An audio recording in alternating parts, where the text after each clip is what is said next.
En el marco del Día Internacional para la Eliminación de la Violencia Sexual en los Conflictos, conmemorado globalmente cada 19 de junio, Panamá alza su voz no solo como un observador internacional, sino como un actor estratégico en la región.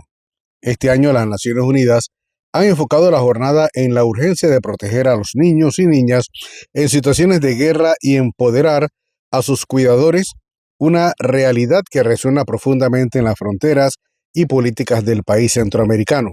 La fecha establecida oficialmente por la Asamblea General de la ONU en el 2015 busca visibilizar y erradicar crímenes como la violación, la esclavitud sexual y los embarazos forzados, utilizados deliberadamente como tácticas de terror y desestabilización en zonas de guerra.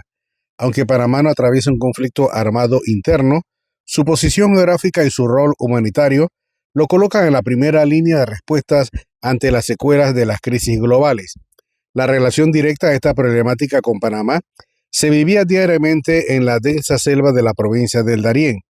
El país se había convertido en el principal corredor humanitario para cientos de miles de migrantes que escapaban de la violencia, la persecución y los conflictos políticos y sociales en Sudamérica, el Caribe y otras regiones del mundo.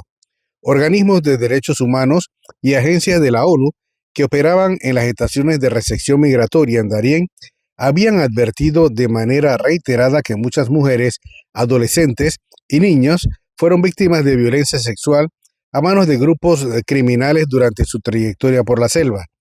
Muchas de estas personas ya huían de entornos de conflicto en sus países de origen, sufriendo una doble victimización al cruzar la frontera panameña.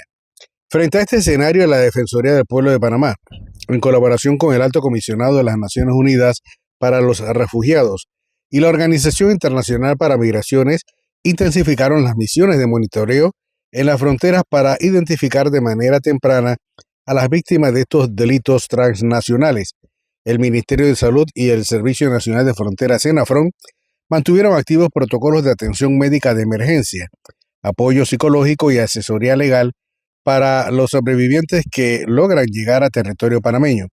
Sin embargo, las autoridades locales reconocen que el subregistro sigue siendo un desafío mayúsculo debido al trauma, al estigma cultural y el temor de las víctimas a haber interrumpido su viaje.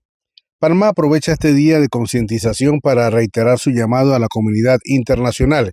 Las autoridades panameñas enfatizan que la violencia sexual en contextos de crisis migratorias derivadas de conflictos requiere una respuesta de corresponsabilidad regional, donde los países de origen, tránsito y destino coordinen esfuerzos para desmantelar las redes de trata y tráfico de personas que se alimentan de la vulnerabilidad de los migrantes. Con su participación en los foros internacionales y su labor acogida en el terreno, Panamá reafirma su postura de tolerancia cero ante la violencia de género, recordando al mundo que los cuerpos de las mujeres y los niños jamás deben ser tratados como campos de batalla. La respuesta de Panamá ante los casos de violencia sexual en la zona del Darién combina la intervención de agencias estatales con los lineamientos de organismos internacionales para asegurar una ruta de atención de emergencia.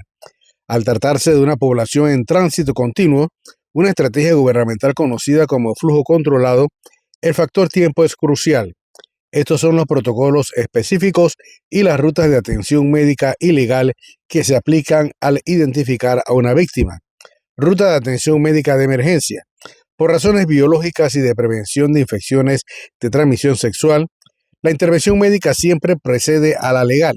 El Ministerio de Salud, apoyado por agencias aliadas como UNICEF y diversas organizaciones humanitarias, despliega personal de las comunidades de protocolo médico estándar en las primeras 72 horas post-evento incluyen suministro inmediato de antirretrovirales para prevenir el contagio del VIH, además de tratamientos preventivos para otras, ITS, sífilis, gonorrea, clamidia, anticoncepción de emergencia, suministro de la píldora del día después para evitar embarazos no deseados resultantes de la agresión, vacunación, aplicación de vacunas de emergencia como la del tétanos y la hepatitis B, atención psicológica inmediata, intervención en crisis mediante primeros auxilios emocionales para mitigar el impacto del estrés postraumático antes de que la persona continúe su ruta migratoria. 2. Ruta y enfoque legal, acceso a la justicia. Una vez estabilizada la salud física de la víctima, se activa la ruta legal en coordinación con el Ministerio Público, Fiscalía de Darién y los estamentos de seguridad como el Servicio Nacional de Fronteras, SENAFRON. Si la víctima es un niño, niña o adolescente, la ruta se vuelve mucho más rigurosa y obligatoria. Se activa de inmediato a la Secretaría Nacional de Niñez, Adolescencia y Familia, CENIAF. Se aplican cámaras Gesell o entrevistas videograbadas especializadas para que el menor no deba declarar en un juicio formal. Si el menor viaja no acompañado o su cuidador está inhabilitado, se dictan medidas de cuidado alternativo y protección temporal en albergues especializados, deteniendo su tránsito migratorio de forma preventiva para salvaguardar su integridad física y psicológica. Garantía humanitaria. De acuerdo con la Defensoría del Pueblo y el marco jurídico nacional, el acceso a la atención médica de urgencia por violencia sexual en Panamá es universal, gratuito y estrictamente confidencial, independientemente del estatus migratorio o legal de la persona afectada.